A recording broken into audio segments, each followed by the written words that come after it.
Imana itugirira neza, ubuntu n'imbabazi byawe komeze kubana natwe mu izina rya Kristo Yesu dusenze. Amen.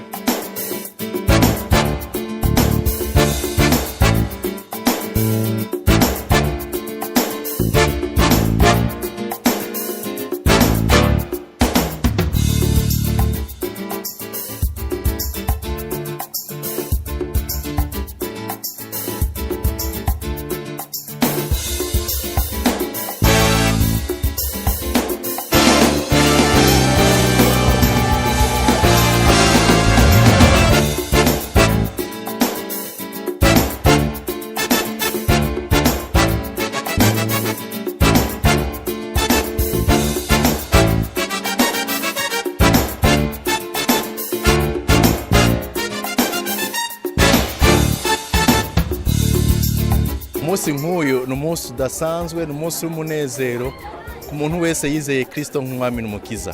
Kubera iki? Kuko Kristo ubwiwe nyene yasize avuze ngo uwizera mumubatize.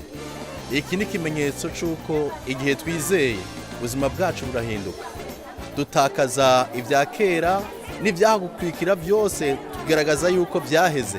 No munsi twahisemo gukurikira Kristo no kubeshwaho nawe.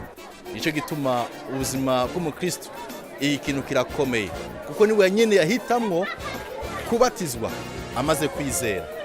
Nti abatizwa ngo hamaze kwizera, ariko abanza kwizera hanyuma akabatizwa mu kimenyetso cyo kwiyemeza gukurikira Kristo. Rero no munsi umunsi udasanzwe kandi umunsi w'umunezero ku buzima bw'umwe wese mu bakristo igihe yahisemwo gupfana na Kristo no kuzukana nawe.